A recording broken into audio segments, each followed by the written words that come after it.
देवर्षि नारद जी भगवान ब्रह्मा जी को बार बार नमस्कार करके कहते हैं, हे पिताश्री, आप केवल मेरे ही पिता नहीं, संपूर्ण सृष्टि के पिता हैं, क्योंकि आपसे ही संपूर्ण सृष्टि प्रकट हुई है। आपको मैं बार बार प्रणाम करता हूं। आप मुझे वह ज्ञान दीजिए जिससे तत्व का साक्षात्कार होता है। दुर्लभ है ये विषय, भगवत तत्व का साक्षात्कार होना। एक भगवत रूप का दर्शन और एक तत्व ज्ञान। तत्व से भगवान को जानना और रूप आसक्त होकर प्रेम में डूबना। कुछ हमारे हृदय में प्रश्न है, हे पिताश्री, आपसे बढ़कर कौन ज्ञानी होगा, क्योंकि सब ज्ञान आपसे ही प्रकट हुआ है। इसलिए मैं पूछता हूं, इस संसार का लक्षण क्या है? इस संसार का आधार क्या है? इस संसार का निर्माण किसने किया है? और जब प्रलय होता है तो संसार किस में टिकता है? प्रलय किससे होता है? ये संसार किसके अधीन है? ये संसार है क्या वस्तु? ये मेरे हृदय में प्रश्न है। आप सब कुछ जानते हैं, क्योंकि जो कुछ हुआ है, हो रहा है या होगा, उस सब कुछ आपको ज्ञान है, क्योंकि आप सबके स्वामी हैं, रचयिता है। ये अखिल ब्रह्मांड आपकी हथेली पर रखे हुए आंवले के समान है। जैसे आंवला हथेली पे रख ले तो चारों तरफ से देख सकता है, ऐसे ब्रह्मा जी संपूर्ण ब्रह्मांड को ब्रह्मलोक में बैठे बैठे देख सकते हैं। पिताजी, मैं ये जानना चाहता हूं कि स्वयं से आपको ज्ञान हुआ है या आपको ज्ञान कहीं से मिला है? आपका आधार क्या है? आप तपस्या और ध्यान करते हैं तो आपका स्वामी कौन है? और पिताजी, आपका स्वरूप क्या है? क्या आप अकेले ही अपनी माया शक्ति से पंचभूतों के द्वारा प्राणियों की सृष्टि कर लेते हैं? बड़ा अद्भुत है। जैसे मकड़ी अनायास ही अपने मुंह से जाला निकालकर उसमें फिर खेलती है और अब फिर उसे समेट लेती है, मुझे लगता है कि आप ही सृष्टि की रचना करते हैं, आप ही पालन करते हैं और आप ही लय कर लेते हैं। ये जगत में जितने नाम हैं, रूप हैं, गुण हैं, उसमें कोई सत है, कोई असत है, कोई उत्तम है, कोई मध्यम है, कोई अधम है। सब आपके द्वारा रचा गया, कोई ऐसा नहीं है जो आपके द्वारा रचा ना गया हो। इसलिए मुझे तो लगता है सबके ईश्वर आप हैं। फिर भी आप एकाग्रचित्त होकर जप करते हैं, घोर तपस्या करते हैं, ध्यान करते हैं, तो मुझे इस बात का संशय है कि क्या आपसे भी बड़ा कोई है जिसका आप जप करते हैं, जिसका आप ध्यान करते हैं, जिसका आप स्मरण करते हैं? पिताजी, आज तक तो मैंने यही समझा कि सर्वज्ञ और सर्वेश्वर आप हैं। इसलिए मेरे जो प्रश्न हैं इनका उपदेश आप ही कर सकते हैं, इन संशयों की निवृत्ति। तो आप कृपा करके अगर उचित समझे तो उत्तर दीजिए। ब्रह्मा जी ने कहा, बेटा नारद, तुम अधिकारी हो उत्तर के, क्योंकि जरूरी नहीं कि आपने प्रश्न किया और आपको उत्तर दिया ही जाए। यदि अनाधिकारी हो तो उत्तर नहीं देना चाहिए। तुमने ये जो प्रश्न किया, ये जीवों के प्रति करुणा के भाव से भरकर बहुत सुंदर है, क्योंकि इस प्रश्न में सब उत्तर भगवान से जुड़े हुए हैं। तुमने मेरे विषय में जो कुछ कहा वो असत्य नहीं है, क्योंकि जब मेरे से परे तत्व का ज्ञान नहीं होता तो सब कुछ मुझे ही समझा जाता है। सूर्य, अग्नि, चंद्रमा, ग्रह, नक्षत्र, तारे जिनके प्रकाश से प्रकाशित होते हैं और मैं भी जिनके प्रकाश से प्रकाशित हो रहा हूं, वो स्वयं प्रकाश चिन्मयानंद स्वरूप भगवान श्री कृष्ण है। वो प्रभु श्री हरि है। तस्मै नमो भगवते वासुदेवाय धीमहि यन्मायया दुर्जया मां ब्रुवन्ति जगद्गुरुम्। मैं उन भगवान वासुदेव श्री कृष्ण की वंदना करता हूं, उनका ध्यान करता हूं, जिनकी दुर्जय माया से मोहित होकर लोग मुझे जगत गुरु कहते हैं। ब्रह्मा जी कह रहे हैं ये उन्हीं की प्रकट की हुई माया है, उनके सामने ठहर नहीं सकती, झेप कर दूर से भाग जाती है शर्मा करके, क्योंकि भगवान की ही माया है। अज्ञानी जनों को ये मोहित करती है। माया का लक्षण ममाहमिति दुर्धिया, मैं ऐसा, मैं धनवान बलवान कुलवान, ये मेरा, ये मेरा, ये मेरा, मैं और मेरा, ये माया का स्वरूप है। गोस्वामी जी ने भी लिखा है, तुलसीदास जी ने, मैं अरु मोर तोर तै माया,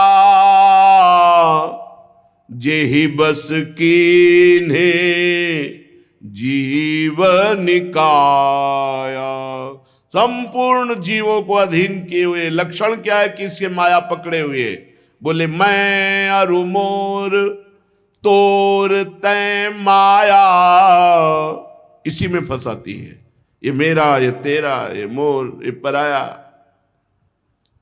ये मेरा है, ये मैं हूं, ये माया का लक्षण है। लक्षण जैसे बुखार का लक्षण है, पीलिया का लक्षण तो जाना जाता है इसके पीलिया है, इसके बुखार है। ऐसे ये थर्मामीटर है, क्या मैं के आगे जो कुछ लगा वो सब माया। ये मेरा है और ये मैं हूं, मैं जवान हूं, मैं रूपवान हूं, गुणवान हूं, धनवान हूं, विद्वान, जो भी लगे सब माया। बेटा भगवत स्वरूप नारद, द्रव्य कर्म काल स्वभाव जीव ये स्वयं भगवान बने हुए हैं, दूसरी कोई वस्तु नहीं। बहुत सुंदर ज्ञान अगर ध्यान से सुनोगे, तुम्हें नहीं दिखाई दे रहा तो मान तो लो, शास्त्र कह रहा है जितना पदार्थ द्रव्य कर्म काल स्वभाव गुण जीव ये स्वयं भगवान बने हुए हैं, भगवान से विभिन्न कोई वस्तु नहीं। वासुदेवात् परो ब्रह्मन् चान्योर्थोस्ति तत्वतः, तत्वतः स्वयं वासुदेव ही सब। वासना वासुदेवस्य वासितम भुवनत्रयम सर्वभूत निवासोस्मि वासुदेव। वासुदेव ही त्रिभुवन बने हुए, वासुदेव ही इसमें चैतन्य घन है, कोई वस्तु दूसरी नहीं। वेद भगवान श्री कृष्ण के परायण है, उन्हीं का वर्णन करते हैं। देवता भगवान श्री कृष्ण की ही शक्ति से शक्तिवान है, उन्हीं में स्थान प्राप्त किए हैं। समस्त यज्ञ भगवान श्री कृष्ण की प्रसन्नता के लिए हैं, और यज्ञों के परिणाम स्वरूप जो फल मिलता है वो भगवान श्री कृष्ण ही है। जितनी भी लोक लोकांतर की कल्पना है वो सब भगवान श्री कृष्ण में कल्पित है। सब प्रकार के योग भगवान श्री कृष्ण की प्राप्ति के लिए किए जाते हैं। सारी तपस्याएं भगवान श्री कृष्ण की ओर ले जाने वाली हैं। संपूर्ण ज्ञान भगवान श्री कृष्ण ही जानते हैं। जो उस ज्ञान के द्वारा जाना जाता है तत्व वो श्री कृष्ण ही है। समस्त साधना समस्त साध्य इनका परिवसान भगवान श्री कृष्ण में ही है। भगवान श्री कृष्ण सबके दृष्टा हैं, भगवान श्री कृष्ण सबके ईश्वर हैं, स्वामी हैं, निर्विकार हैं, सर्वस्वरूप हैं। भगवान श्री कृष्ण ने ही मुझे बनाया है और उनकी दृष्टि से प्रेरित होकर मैं ये सृष्टि रचना में समर्थ हुआ हूं। उन्हीं की कृपा दृष्टि से। भगवान श्री कृष्ण माया के गुणों से रहित एवं अनंत हैं। सृष्टि स्थिति प्रलय के लिए रजोगुण सतोगुण तमोगुण ये तीनों गुण स्वीकार करके तीन रूप में वही ब्रह्मा विष्णु महेश, ये ही तीनों गुण द्रव्य ज्ञान और क्रिया का अस्त्र लेकर मायातीत नित्य मुक्त पुरुष को माया में कर्तापन भाव से फंसा लेते हैं। ये तीनों गुण सतोगुण रजोगुण तमोगुण नित्य मुक्त, कभी नहीं बंधा। जिसे जीव कहा गया वो इन तीन गुणों में आसक्त होकर तीन गुणों से रची हुई प्रकृति में मैं स्वीकार करने के कारण फंस गया। बस इतना खेल है। वो अहंकार कर बैठा, कर्तापन और भोक्ता भाव यही बांध लिया जीव को। नारद इंद्रियातीत भगवान गुणों के इन तीन आवरणों से अपने को छुपा लिए हैं, ढक लिए हैं। इसलिए सब में भगवान है पर कोई अनुभव नहीं कर पा रहा। पर्दा किए हुए सतोगुण रजोगुण तमोगुण तीनों गुणों से ऊपर हो, त्रिगुणातीत हो, तो जिसकी खोज कर रहे हो वो तुम्हारे हृदय में मिल जाएगा, वही मिल जाएगा। और मिल क्या जाएगा? जानत तुम्हें तुम्हें हो जाए। बड़ा गूढ़ रहस्य है। इसीलिए सब लोग उनको देख नहीं पाते हैं, उनको जान नहीं पाते हैं। सारे संसार के और मेरे एकमात्र स्वामी भगवान श्री कृष्ण हैं। मायापति भगवान ने इस संसार को कैसे रचा? एक से बहुत होने की इच्छा की। एकोहम बहुश्यामा। भगवान ने अपने को बहुत रूपों में प्रकट करने की इच्छा की। जे ही ऐसी इच्छा की ते ही माया प्रकट हो गई। इच्छा ही माया है। इच्छा रहित हो गया तो माया मुक्त हो गया। जाहि न चाहिए कबहू कछु, जो सकल कामनाहीन जे माया मुक्त है। न सोचती न कांक्षति, माया मुक्त है। इच्छा ही माया है। जे ही इच्छा की भगवान ने कि मैं एक से बहुत हो जाऊं, तेरी माया प्रकट हो गई। भगवान के हृदय से मूल प्रकृति का प्रादुर्भाव हुआ। मूल प्रकृति माया, उससे त्रिगुणात्मिका माया, फिर काल भगवान से, कर्म स्वभाव ये स्वीकार कर लिया। मूल प्रकृति विस्तार, त्रिगुणात्मिका प्रकृति, काल कर्म स्वभाव गुण, इसी में ढक गया। अब वो अपने को जीव मानने लगा। ब्रह्म स्वयं, परमात्मा स्वयं अपने को जीव मानने लगा। किसके प्रभाव से? त्रिगुणात्मिका माया, काल कर्म स्वभाव गुण। फिरत सदा माया कर पेरा, काल कर्म स्वभाव गुण घेरा। इसी घेरे में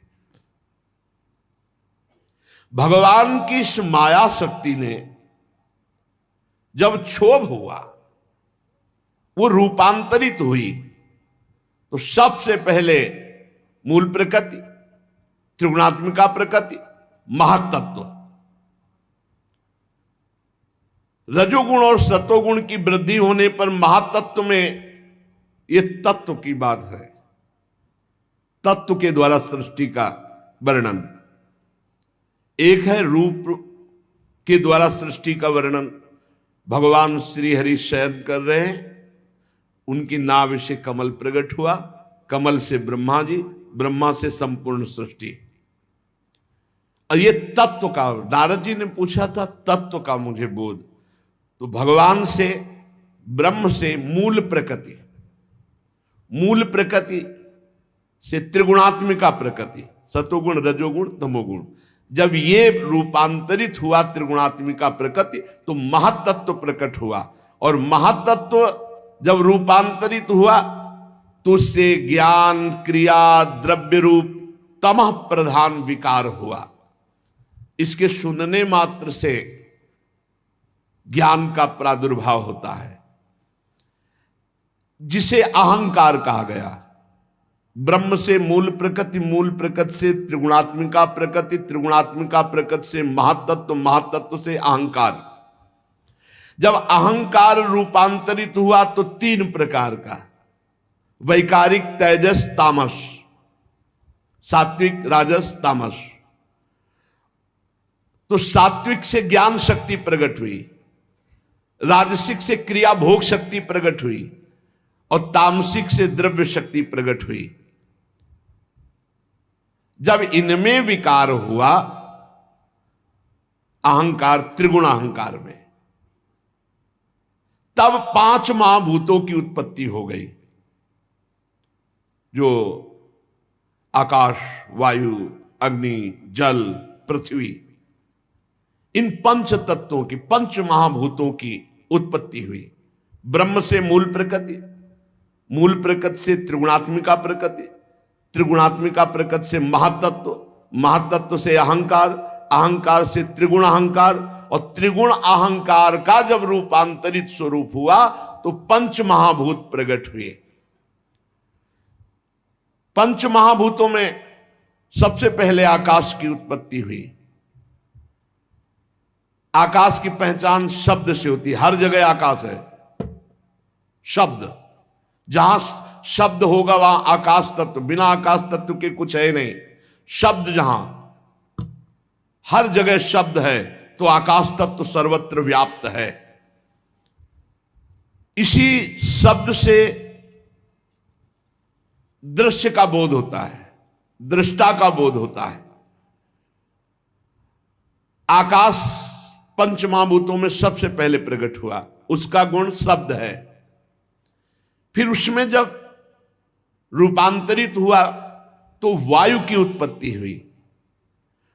वायु स्पर्श उसका गुण है, शब्द आकाश का, स्पर्श वायु का।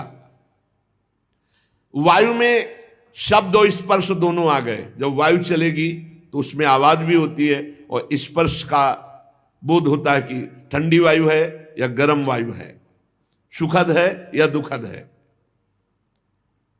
तो शब्द और स्पर्श, ये दो गुण वायु में आ गए। इससे इंद्रियों में स्फूर्ति, शरीर में जीवनी शक्ति, प्राण, ये वायु ही है। ये जो श्वास आ जा रही, इसी से जीवन चल रहा है, ये जीवनी शक्ति है वायु। इसी से ओज और शरीर में बल इसी वायु से प्रकट होता है। इसीलिए सीधे वायुपुत्र होने के कारण हनुमान जी महाबली, भीम महाबली, ये महाबली वायु देवता है। यही जीवनी शक्ति है, यही स्फूर्ति है, यही ओज है, यही बल है। जब काल, कर्म और स्वभाव से वायु में विकार हुआ तो उससे अग्नि की उत्पत्ति हुई। इसका प्रधान गुण है तेज रूप, और इसमें आकाश वायु के भी गुण आ गए, शब्द, स्पर्श, रूप। तेज में जब विकार हुआ तो अग्नि से जल की उत्पत्ति हुई। यह है कर तुम अन्यथा कर तुम भगवान की शक्ति। अग्नि से जल की उत्पत्ति हुई, आकाश से वायु, वायु से अग्नि की उत्पत्ति, और अग्नि से जल की उत्पत्ति हुई। और इसका गुण है रस, जितने रस है इसी जल से प्रकट हुए हैं। और इसमें शब्द, स्पर्श, रूप ये भी आ गया। तो जल में शब्द भी है, कल कल कल, स्पर्श गर्म है कि ठंडा और दिखाई देता है, निर्मल है कि मलिन, रूप भी है, और रस भी, स्वाद भी है। शब्द, स्पर्श, रूप, रस। जल से पृथ्वी की उत्पत्ति हुई है। जब जल रूपांतरित हुआ, विकार युक्त हुआ, तो उससे भूमि की उत्पत्ति हुई। और इसका गुण है गंध। इसमें ऊपर के सब आ गए, शब्द स्पर्श रूप रस गंध, ये पृथ्वी में पांचों हैं। अहंकार जो वैकारिक राजस अहंकार, उससे मन की उत्पत्ति हुई और इंद्रियों के 10 अधिष्ठात्र देवताओं की उत्पत्ति हुई। दिशा, वायु, सूर्य, वरुण, अश्विनी कुमार, अग्नि, इंद्र, विष्णु, मित्र, प्रजापति, ये 10 प्रकट हुए वैकारिक अहंकार से मन के साथ। इंद्रियों के 10 अधिष्ठात्र देवता, दिशा, वायु, सूर्य, वरुण, अश्विनी कुमार, अग्नि, इंद्र, विष्णु, मित्र, प्रजापति। और तेजस अहंकार से श्रोत्र, त्वचा, नेत्र, जिह्वा और घ्राणेन्द्रिय, ये 5 ज्ञानेन्द्रियां और हस्त, पाद, गुदा